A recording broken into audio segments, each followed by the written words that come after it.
If it's Thursday, Republican frontrunner Donald Trump emerges unscathed again from a fiery primary debate night as the remaining rivals direct their fury at each other instead in the countdown to caucus day.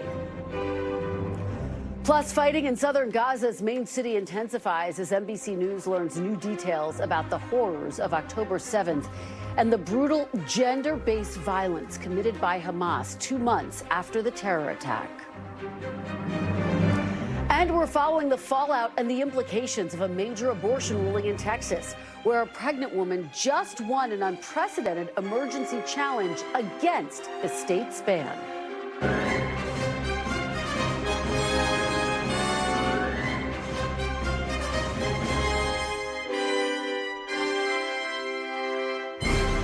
Welcome to Meet the Press Now. I'm Kristen Welker in New York. We begin with the race for the White House, with the first primary contest fast approaching. It was an action-packed debate night, with Nikki Haley's rivals attacking her like a frontrunner. Ron DeSantis delivering his most capable performance of the campaign, and Chris Christie at his most forceful, and Vivek Ramaswamy mainstreaming white nationalist conspiracy theories. It's all significant, but it's also significant that with 40 days to Iowa, none of that changes the race. Despite skipping every debate, despite mounting legal obstacles and authoritarian rhetoric, former President Trump remains on a glide path to the nomination. And with just one exception, his rivals are still pulling their punches. So the question is why? Take a look at perhaps the most telling moment of the debate last night, an exchange between DeSantis and Christie on Trump's fitness for office. Do you think he's mentally fit to be president? I think we need to have somebody younger. I think when you get up to 80, I don't think it's a job for that. Why doesn't he just answer the question? The question was very direct. Is he fit to be president or isn't he? We should not nominate somebody who's almost 80 years old. Okay. He's afraid to answer. No, I'm not. You have to either you're afraid or you're not listening. No, it's not. There's a simple question.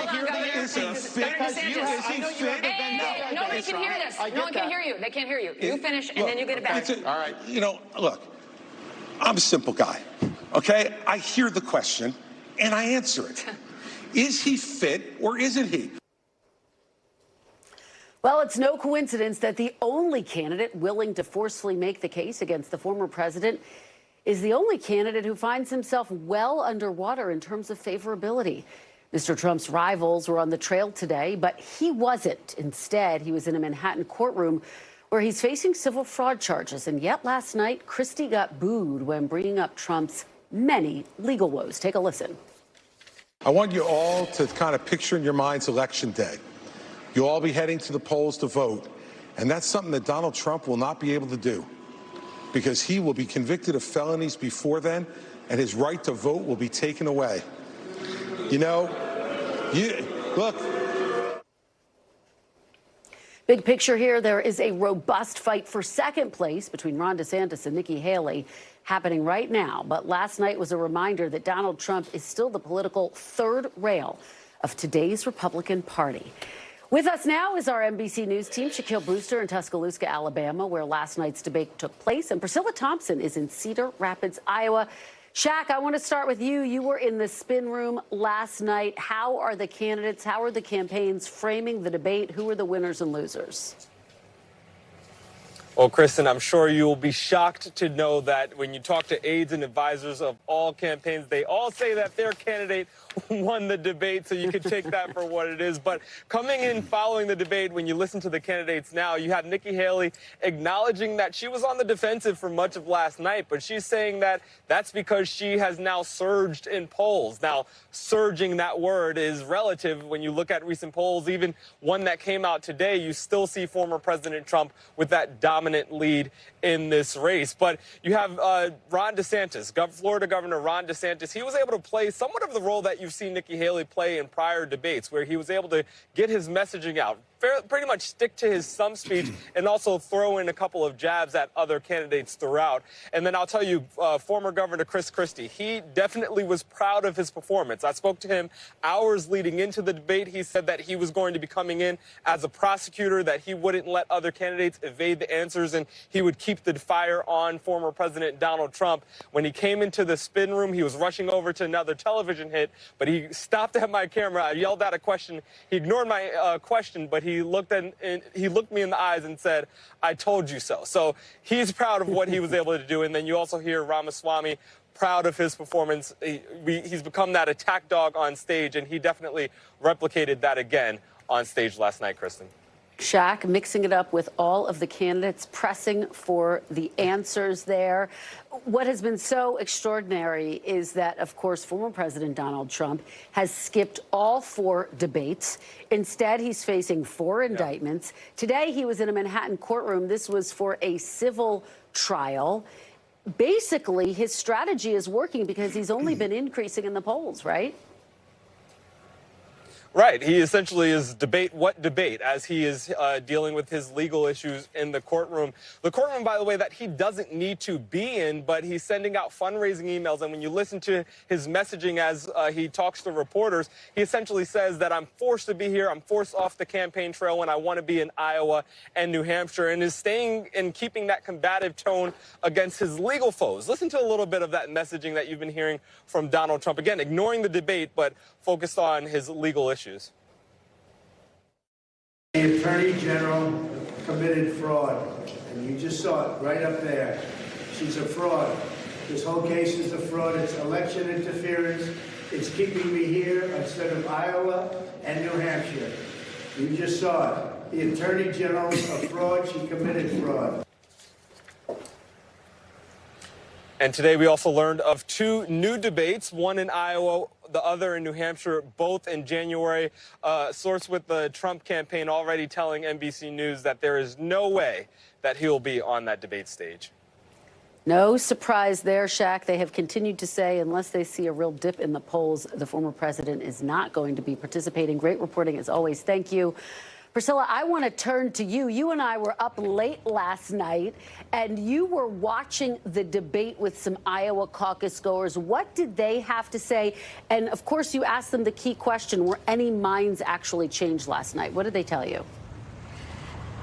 Kristen, that was the big question. I was in the room with about 24 independent and Republican voters in Iowa, and as soon as it wrapped up, the first question I asked them was, did this change anything for anyone in this room? And not a single hand went up. There were folks in that room who were supporting Donald Trump, some of whom this was their first debate watching, and they said it was interesting, but Trump was still the winner in their eyes. He's still their candidate. There were a number of people who were very interested in Vivek Ramaswamy, but I will tell you, what they said in the same breath was, well, I will take him or I'll take Trump. And so it's unclear how strong that support actually is. But I will tell you, there was also a contingent of people very interested in Nikki Haley. Some of them said that she didn't have her strongest night last night, that she got a lot of incoming and she maybe didn't handle that so well. But they say that overall her answers are clear, her policy positions are clear. And so they're going to support her because they believe she can win in the general election. But an interesting note, one name that did not come up among those voters that we were with,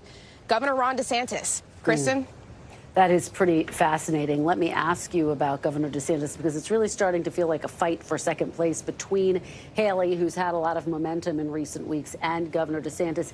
He is back in Iowa today. He, of course, has done the 99-county tour, the full Grassley, as they call it. What is his pitch to voters today as he tries to regain the momentum? Yeah, Kristen, he just wrapped up here a short while ago, and I spoke to a lot of the voters who were in line today, and it was interesting. I'll tell you, all of them, half a dozen that I spoke to, none of them watched the debate last night. They said they wanted to be here in person, hearing from the candidates. And another thing is, a lot of those folks have not attended candidate events yet. This was their first event that they were attending, including one man who was on Team Senator Tim Scott, but is now shopping around for a new candidate. And I want to play some of those conversations I had with those voters. I've seen enough of the debates. They're pretty much reiterating what they've said before, and without Trump there, the energy just isn't there. Yeah. And have you looked at any of the other candidates, Nikki Haley, Vivek Ramaswamy? Well, yeah, but Vivek's kind of out there right now. I think he's a really good politician. He knows what he wants, but not yet. Yeah. Okay, Yeah. and what about Nikki Haley? Because she's gaining traction here too, it seems. DeSantis. All right. Or Trump. And that is going to be the issue. It's a lot of, I'll take this candidate or maybe that other candidate. And so it's convincing them to caucus for someone like DeSantis. And I asked him what he needs to do to shore up that support in these last few weeks, especially given the poll numbers that show him trailing by double digits. And he says it's ground game. It's making it to the 99 counties. It's convincing people to commit to caucus. And he believes he'll have a successful night here in January. Kristen? We shall see. All right, Priscilla and Shaq, beforehand, thanks for your fantastic reporting.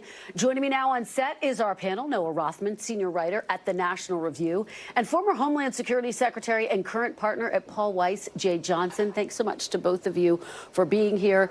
Secretary Johnson, let me start with you. What were your takeaways last night? Do you think that last night changed anything about the Republican field? I had two thoughts. One, Chris Christie, who was my governor, I'm a resident of New Jersey, left governor in 2017, woefully unpopular. In that debate last night, he is like the one truth teller. He's polling at, what, 3%? He knows he has no shot to get the nomination. He's just there to basically, he did last night what he does best, debating. You remember that takedown moment of Marco Rubio in 2016, for example. I think he overall wants to improve his image, improve his standing, improve his prestige. He's in it for that, and he's good at debating. The question I have every time I see Nikki Haley, who's on the rise, is whether, Trump does have a 50-point lead in that group, is whether he would be willing to offer her number two and she'd be willing to take it. That's the question. But overall, I've noticed, particularly in primary campaigns, candidates enter the race polling at a certain level, and then sometimes the more you see them, their numbers go down, and sometimes the more you see them, their numbers go up. And that does seem to be the case with DeSantis and Haley. He started here, he's been dropping, that's been arrested somewhat, but Governor Haley continues to climb, and you may see a surprise in New Hampshire, South Carolina. Well, that's what makes it so exciting, Noah, because there is, even though Trump is so far out in front, because we are talking about caucuses, this is a very different way, unique way of weighing in, casting your ballot, if you will.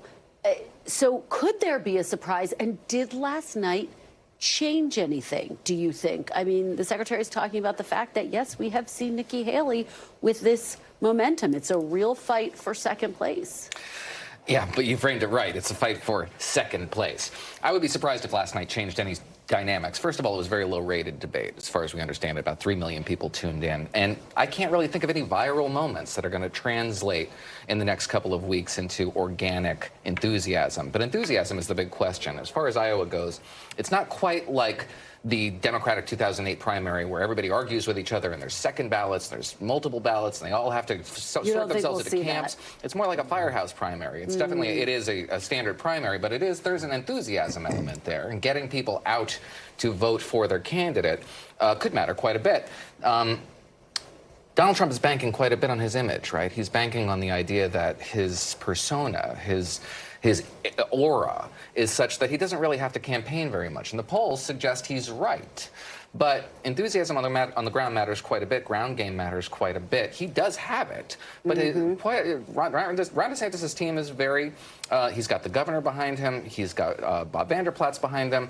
And now Nikki Haley has the Koch network, all of which are augmenting their games.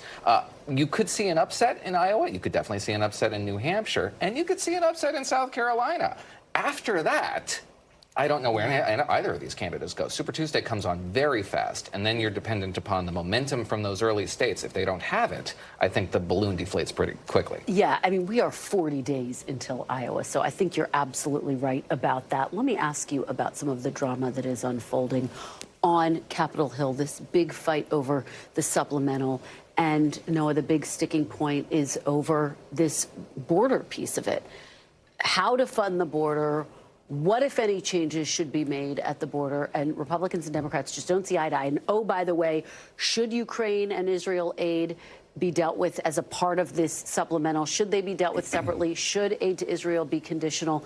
There's a lot unresolved, and they want to get out of town by next Friday. That's the only thing they can agree on, is that everybody wants to get out of here by next Friday.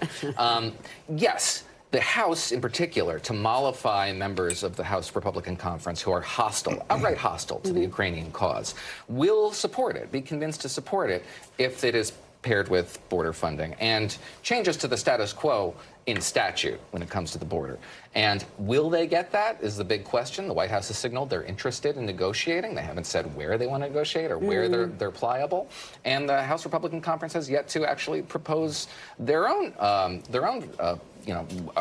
resolution to this impasse. So I'm very pessimistic that we're going to get something in the next. Are you pessimistic? Do you share that pessimism? Well, if I were in the administration now, this Democratic administration as opposed to the last one, I would see this as an opportunity. There are three compelling governmental interests here at stake: funding Ukraine, funding for Israel, and the border. If I were in the room, I would be negotiating on the border side of this thing. Sure, more customs officers, more border patrol, more immigration judges. H.R. 2 is unacceptable to Democrats, but changing the asylum laws, which a lot of people on the left don't like, would actually help. In the way our asylum laws are structured right now, where the bar is very low on the front end to qualify, does serve as a magnet for a lot of what we see on the southern border. And as long as we're talking about this general topic, let's take care of the DACA recipients, maybe provide a path to citizenship for those who have been here over 10 years. So I would see this as something of an opportunity. The president has said he's open to compromise on this issue. Do you think that includes on asylum laws, too? Do you think there could be some common ground that they could find there? Yes, I do. I think that there are people, even within the current administration, who recognize that we need to change our asylum laws and perhaps alter the standards on the front end. No.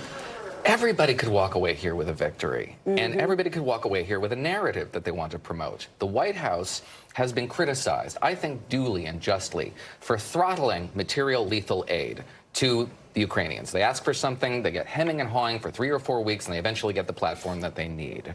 That has hindered, indeed, rendered the counteroffensive this year rather unsuccessful. Republicans would be handing this president the ability to say, look, Republicans abandoned the cause. I had nothing to do with it. You blame them. They would be giving them that narrative. It would be political malpractice to provide them with that out. And one of the fascinating things that we're seeing is Senator Lindsey Graham, a Republican, who has been really focused on Ukraine, is now saying, I'm more worried about our border than Ukraine. Doesn't mean he doesn't want Ukraine to get done as a piece of this, but it speaks to the fact that they have to deal with the border. And Lindsey could be key to this. Lindsey understands border. He understands immigration policy. So he could play a key role here. All right, well, we will watch him and all of the lawmakers and the president very closely to see to what extent he gets involved. Thank you so much, Noah and Secretary Johnson. Really appreciate it. Great to see both of you. And coming up, today marks 2 months of Israel's war with Hamas. We are on the ground in Israel, where tensions are flaring as protesters march in Jerusalem and Israeli forces advance deeper into southern Gaza. Plus, my one-on-one interview with the Jordanian foreign minister on how the Israel-Hamas conflict is reshaping dynamics and deepening divides in the Middle East. Stay with us. You're watching Meet the Press now.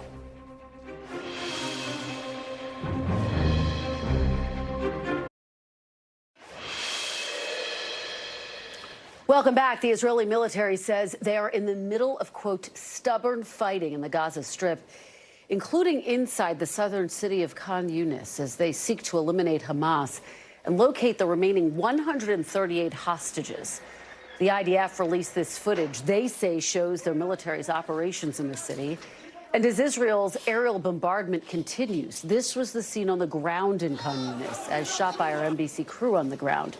The UN says hundreds of thousands in Khan Yunis are under evacuation orders as the World Health Organization's Gaza envoy warns the health system is collapsing. We just delivered essential medical supplies, trauma kits, essential medicines. This is not the first time. We are constantly supporting hospitals and health facilities around Gaza, but the health infrastructure is on its knees. It's almost collapsing. That is what the reality is. It's almost collapsing. Today, President Biden spoke with Israeli Prime Minister Netanyahu, the first time in 10 days. We do not yet have the details of that call, but it does come as Secretary Blinken told Netanyahu advisor that Israel must do more to protect civilians, as humanitarian groups warn nowhere is safe. This was the scene in Rafah, where tens of thousands of civilians have already fled and more are expected. Israel says Hamas launched rockets Wednesday from within humanitarian zones in southern Gaza. Joining me now from Jerusalem is NBC's Hala Gourani. Hala, thank you so much for joining me. What is the very latest on the fighting in Gaza at this moment, and what we were just talking about, the humanitarian situation on the ground as well? Right. Well, you spoke of the intensifying military activity by the Israeli army in the southern part of the Gaza Strip, and in particular Khan Yunis, where you showed some of that NBC News video of buildings that were targeted by airstrikes and people sometimes with their bare hands trying to get to any survivors. There is also, of course, the added complication of a collapsing healthcare system. So anyone who is rescued from these piles of rubble having a very hard time getting the medical attention that they need. UN officials say that the healthcare system is collapsing. Some, though, parts of the Gaza Strip we're seeing a medical system that has completely collapsed. In other words, that cannot accommodate any more injured, any more sick. And on top of everything else, you have just run-of-the-mill everyday illnesses. I'm talking, of course, about diarrhea that children can suffer from, skin conditions, chest infections, all of these benign medical conditions that are not treated now and that might lead to an even bigger humanitarian and healthcare catastrophe down the line, Kristen. And the images tell the tale of everything you are detailing, the horror there, Hala. Let me ask you about what we are seeing in Jerusalem, a far-right march scheduled for tonight. Of course, it is the first night of Hannukah, the Israeli opposition leader saying it could further inflame tensions. What unfolded? What were the takeaways? So this was an extreme nationalist, supremacist march that was scheduled for this evening. It doesn't seem to have taken off in any kind of significant way. The road behind me was blocked by Israeli police, and it seems like the group was small. It didn't end up taking that very provocative route to Temple Mount, or Haram al-Sharif, as the Muslims call it, and Temple Mount as the Jewish Israelis call it. So in other words, it really ended up just kind of petering out and not causing any kind of significant disturbance as far as that march is concerned. But the atmosphere, of course, is still very much tense. There is still violence that takes place, especially in the West Bank, with increased settler violence against some of the Palestinian villagers and residents, not very far from our position here, Kristen. And obviously the West Bank, an area of grave concern as well, with the settler violence that you describe. I do want to ask about these reports we're getting from U.S. officials who've confirmed that Israel is considering a plan to effectively flood Hamas tunnels with seawater. Where is that plan? Is it still in the planning stages? Is it realistic? Do you expect that to actually come to pass? We're seeing satellite imagery that NBC News has been able to show to experts that show that certainly in the last few weeks, there appear to be some sort of pipe network connected to the seashore and connecting the water of the Mediterranean inland into the Gaza Strip. Now, when the Israeli military is asked specifically about that plan of flooding tunnels, they are not denying that that is a tactic that they are considering using. They're not confirming it either, but certainly there have been changes to the landscape that suggest that this is something that they may be considering. Many complications, though. Obviously, first of all, achieving anything that would be successful in rooting out militants from the tunnels is much easier said than done. And secondly, of course, very quickly, you have the hostages, some of whom are assumed to be in those tunnels. So taking that step would certainly anger the families of the hostages even more than they are currently, and increasing their level of frustration even more than it is now with the government of Israel. Kristen. It's such an important point, Hala, particularly as we continue to ask the U.S. government if they know the specific whereabouts, the conditions of the remaining hostages, and they say they do not. So clearly a lot of focus on those tunnels. Hala Gourani, thank you so much for joining us. Please continue to stay safe. We really appreciate it. Joining me now is the Jordanian Deputy Prime Minister and Minister of Foreign Affairs, Ayman Safadi. Thank you so much for joining me. Really appreciate it. Thank you for having me. I'd like to ask you about the very latest that we're hearing from the administration. Secretary of State Antony Blinken saying last week that in his meeting with Prime Minister Netanyahu and other top officials in the region, that Israel agreed that there does, in fact, need to be a plan in place to protect civilians. We have heard similar language from top Israeli officials as well. And I wonder if you can give us your assessment. Have you seen evidence of this, that Israel is taking new steps and more steps to protect civilian lives in this new phase of the war? Thank you so much. Actually, no. We're seeing evidence to the contrary. The number of Palestinian wounded since the aggression resumed has increased. People are still being killed at very, very large number. Infrastructure being destroyed, hospitals attacked, humanitarian aid trickling down in a much, much less way than it was before the hostilities were resumed. So yes, Secretary Blinken tried. He did tell us that the Israelis committed to try and do more to protect civilians. Unfortunately, on the ground, we have not seen that materialize. We've seen more killing and we've seen more aggressiveness in the attacks. Israel has said that they have created safe zones where people can go and not be targeted, bombed. Do you have any information about those safe zones? Are there, in fact, areas where civilians in Gaza can go to and feel safe? Because based on the reporting that we have from the region, there's a sense that nowhere is safe in Gaza.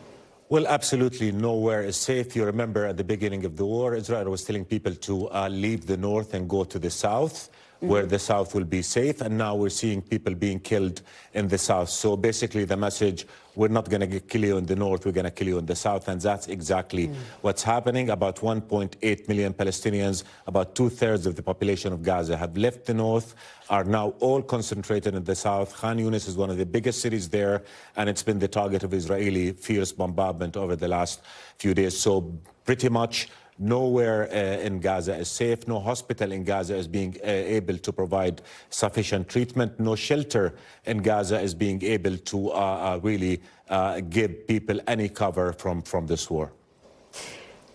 Do you believe that the United States bears any responsibility for the civilian death toll in Gaza?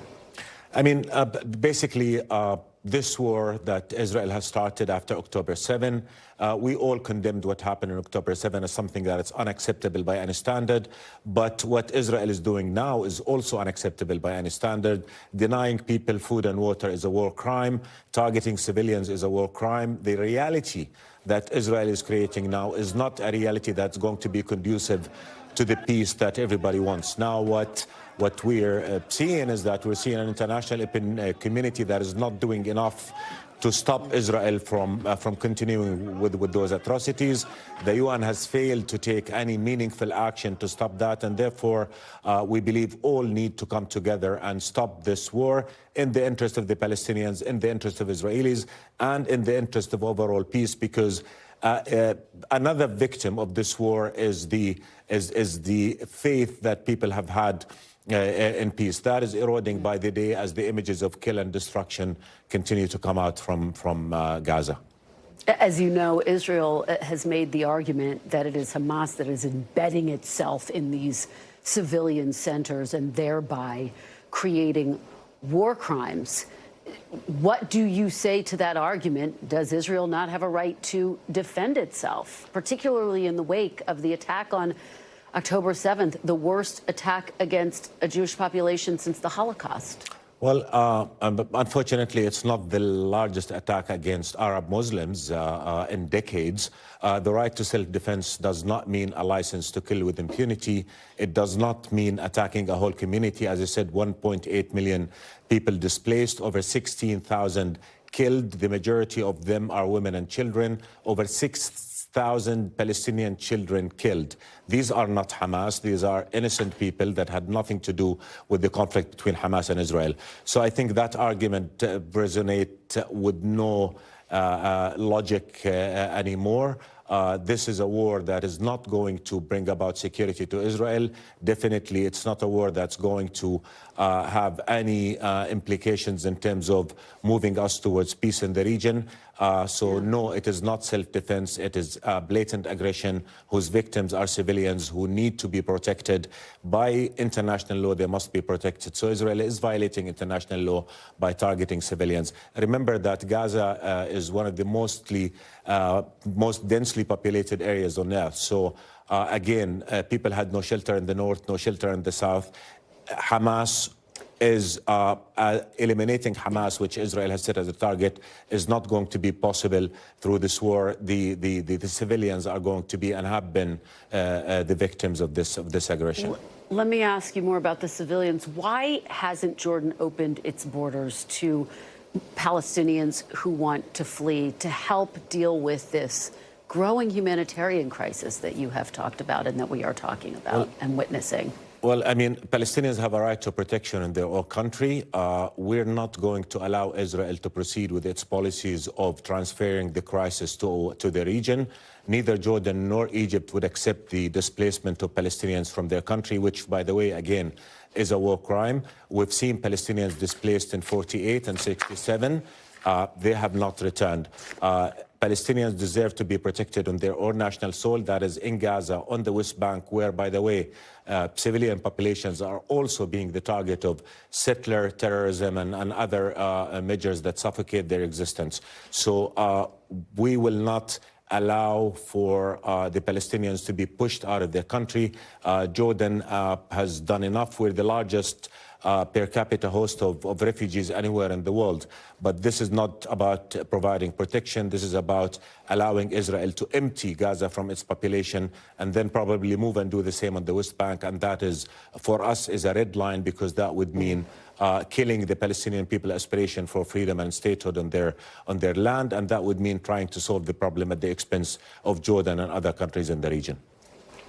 All right, Foreign Minister Ayman Safadi, thank you so much for your time and your perspective. Please do come back as we continue to track this tragedy that is unfolding in the region. Thank you so much. Thank you. After the break, NBC News exclusive reporting on the mounting evidence documenting Hamas's sexual violence against Israeli women and girls and how the U.S. and human rights groups are responding. You're watching Meet the Press now.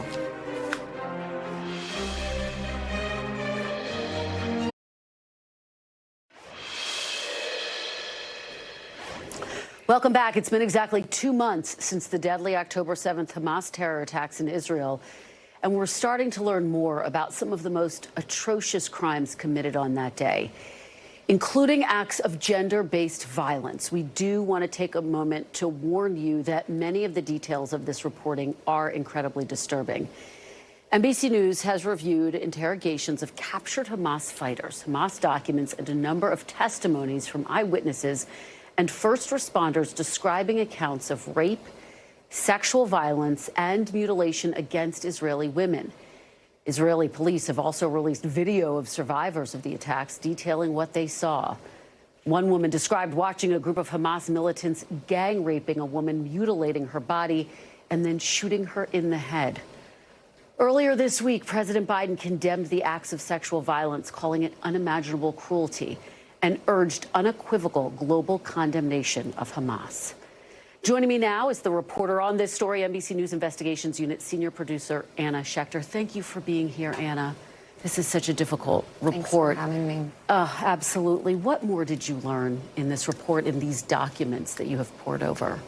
Well, the level of detail that hasn't been released to the public was really important to gather and lay out, because there have been questions of did it happen and did it not happen. So we wanted to very carefully analyze all of the evidence and get corroboration on eyewitness testimony. And so we've been working on this for about 5 weeks, and we just had it ready just in time for that UN panel about the sexual violence carried out on Israeli women.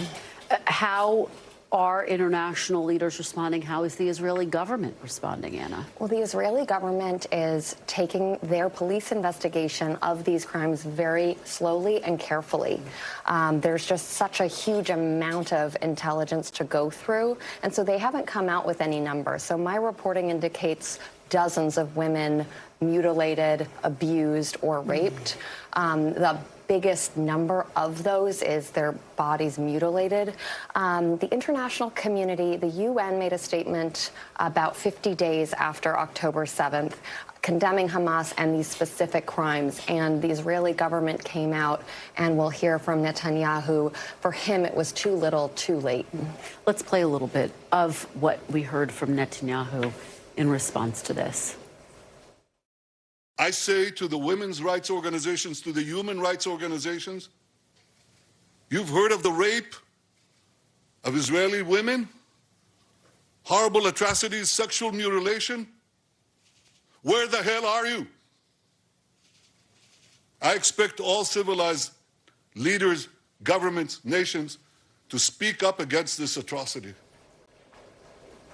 Where do you think this goes from here, Anna? Could we see war crimes against Hamas in the wake of these revelations? Well, the UN has set up a special commission to investigate war crimes in the general Hamas-Israel war, so looking at all sides of this.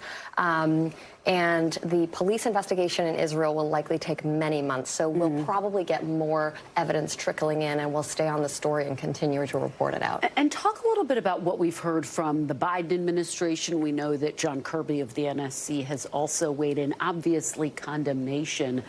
But what are they talking about in terms of next steps and in terms of what should happen here?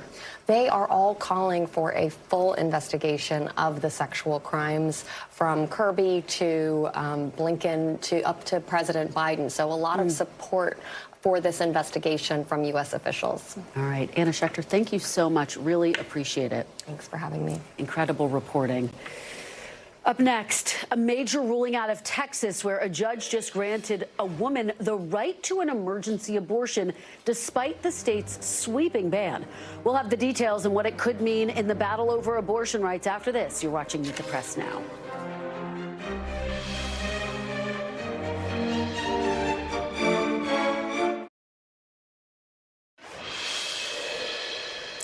Welcome back. We're following a major development in an abortion rights fight in Texas, where a judge today granted a pregnant woman's emergency request for an abortion. Kate Cox filed a request for a temporary restraining order to allow her to have an abortion. She found out late last month that her fetus has a rare disorder that will likely lead to a stillbirth or the death of the baby shortly after birth. Texas has some of the strictest abortion laws in the country, banning nearly all abortions with very few exceptions. NBC's Marissa Parra now joins me with the very latest. Marissa, thank you so much for staying on top of this developing story. So bring us up to speed here. What specifically did the judge rule today? Well, in short, the judge ruled that the plaintiff can end her pregnancy. And this is historic because, as you mentioned, this is the first attempt we've seen on, since the overturn of Roe versus Wade to seek a court-ordered abortion. We also have heard from the Texas Attorney General's office. They have put out a statement after the judge's decision, in part, not only attacking the decision to file a suit and the judge's decision in response, but also detailing the warnings and the punishments for violating the Texas law as it stands.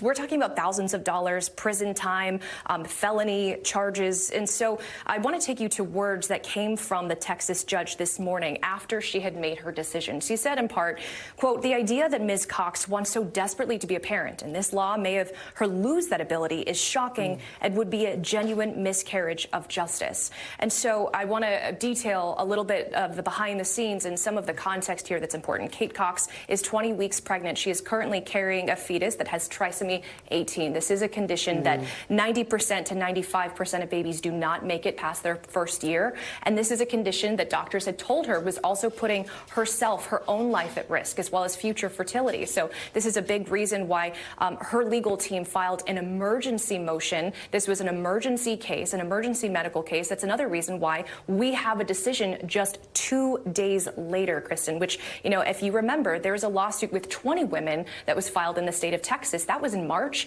We're not expecting a decision on that until next summer. It's incredible context, Marissa, and you're absolutely right. The speed with which the judge came to that conclusion is really astounding. So just taking another step back, what might this mean for other women seeking abortions in Texas? Right. So a couple of important clarifications here. The judge's order today only pertains to Kate Cox and her medical team. This does not pertain to other women. Now, in terms of a path forward, it doesn't set a precedent per se, but as it was explained to me, there could be someone in a different district, and if their judge, if they have a similar case, whether it's, you know, an emergency medical case with similar conditions, if a different district judge in the state of Texas rules differently, they could now appeal that and potentially have a path forward because of the decision made by this judge today. So that's some important context. And in terms of what happens next, there are questions on what the state of Texas will do in terms of a potential appeal. There's a lot of questions. We saw, of course, that very stern letter that came out. So those are all things that we'll keep an eye out for in the coming days. Kristen? All right. Fantastic reporting, Marissa Parra. Thank you so much. Good to see you. Really appreciate it. We want to turn now from Texas to Minnesota, where history is set to be made next month when St. Paul, the state's capital, will be governed by an all-female city council. All of the women are under the age of 40, and 6 of the 7 are women of color. NBC News correspondent Adrienne Brodus spoke to all 7 of these women, and she joins me now. Adrienne, thank you so much for bringing us this report. What are these history-making women telling you? Well, these women say they hope the work they do in St. Paul will serve as a blueprint for other cities around the country. A new generation. Was it over 30 people running for these 7 seats? But people chose to elect us. Of diverse leadership.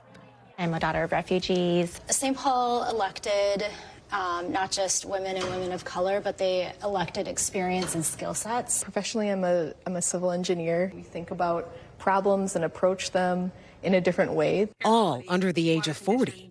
To be in this moment now and show what's possible is very exciting to me. I want to continue being a game changer. I want people to see this city hall, this chambers as their own. I remember growing up never believing that I was a leader.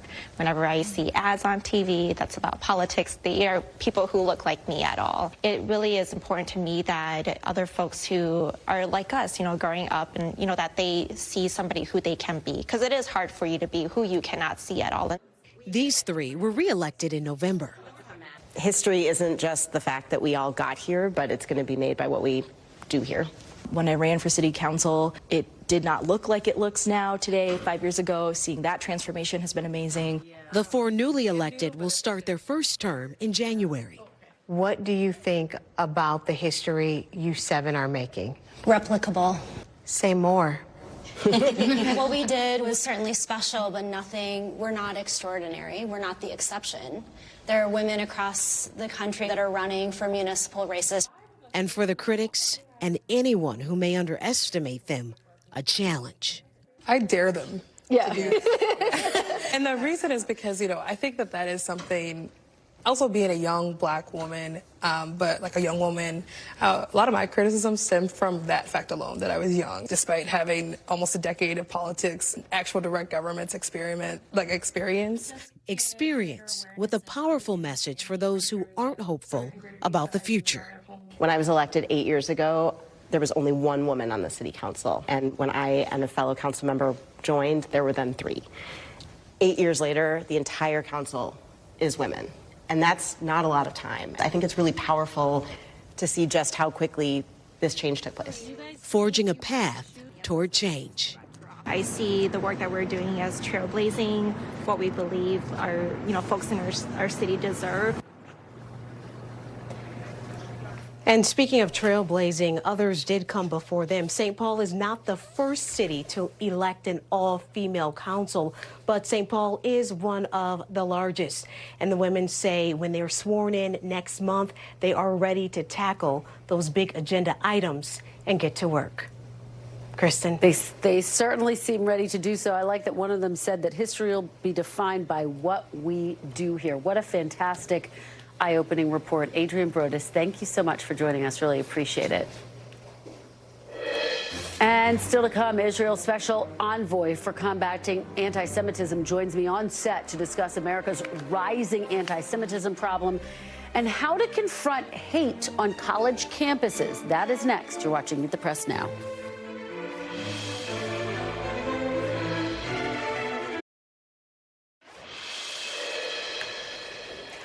Welcome back. The first night of Hanukkah begins just a few hours from now, but for millions of Americans, the holiday celebration also comes at a moment of heightened fear and grief due to the Israel-Hamas war and growing concerns about a rise in anti-Semitism.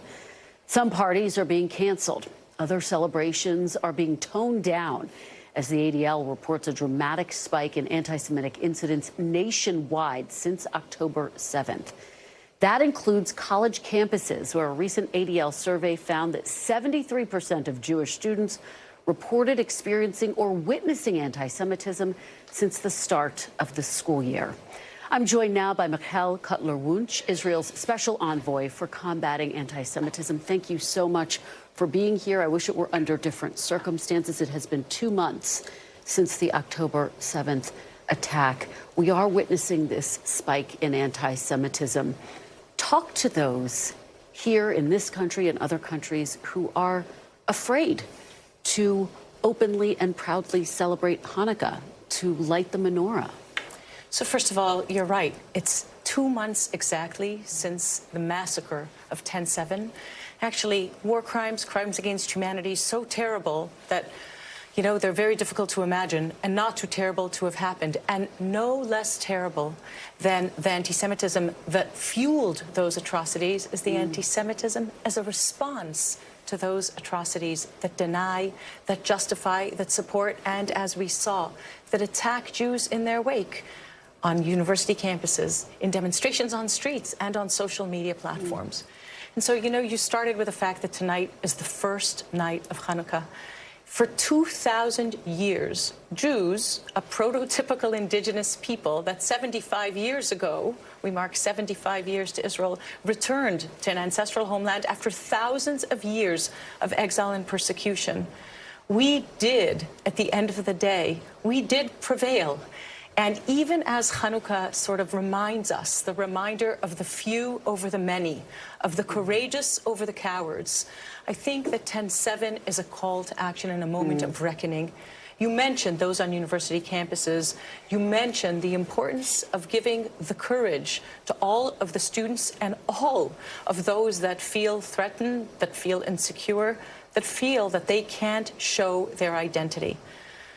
More than anything, I think that the conflation of 2 months to 10/7 with the first night of Hanukkah says to us the opposite. Wear your identity proudly and with courage. When you look at the figures, the rise in anti-Semitism, is it because there has been a rise in anti-Semitism in the wake of 10/7? Or are we uncovering something that was always there? And how should we, as a country, as a global community, address that? So that's a really great question, because the truth is it didn't happen overnight. Yeah. It's been percolating and bubbling below the surface, and the mutation of an ancient hatred, I said 2,000 years ago, right? An ancient hatred that has mutated and permeated according to guiding social constructs of our time, and now latching on to what we regard as human rights, the secular religion of our times, in many ways social justice, and under the guise of progress has enabled the attack of Jews, or the call for genocide of Jews on university campuses that would not be acceptable against any other group, has come to a head. And I think 10/7, more than anything else, as you alluded, actually exposed many masks that have become a moment of reckoning. They're a moment of reckoning for university spaces. They're a moment of reckoning for our societies. The attacks of 10/7 are not just the atrocities themselves. And as we speak, Israel is in a state of war. The entire country is deployed to war. And they are not just attacks on Jews around the world, including in the United States, who are afraid to celebrate Hannukah. They're actually an attack on our shared humanity and on civilization as we know it, because I remind us, Hamas, that perpetrated the atrocities of 10/7, is a genocidal terror organization that in its charter is committed to the annihilation of Israel and the murder of Jews. That is an understanding that we cannot accept in our societies, on our campuses, and in our midst. We only have a little less than a minute left, but I do want to follow up with you on what we're seeing in our college campuses, this extraordinary moment where the presidents of 3 big universities refused to say that calling for the genocide of Jewish people was outlawed effectively on their campuses. What should happen to those presidents very quickly before we go? Right. So, you know, we spoke about how we got here, and it's not about specific university presidents. What has to be very clear is if there is a DEI infrastructure, diversity, equity, and inclusion, that protects all students except for Jews/Zionists/supporters of Israel, then that is not a good DEI infrastructure. If you can call for the genocide of one group, of one minority, and you would not be allowed to call for genocide against anybody else, then we have to ensure that that double standard is not allowed to continue festering, including on university campuses. Michal, thank you so much. Really appreciate it. Thank you for your time. NBC News Now coverage continues with Christine Romans in for Hallie Jackson right now. Thanks for watching. Stay updated about breaking news and top stories on the NBC News app or follow us on social media.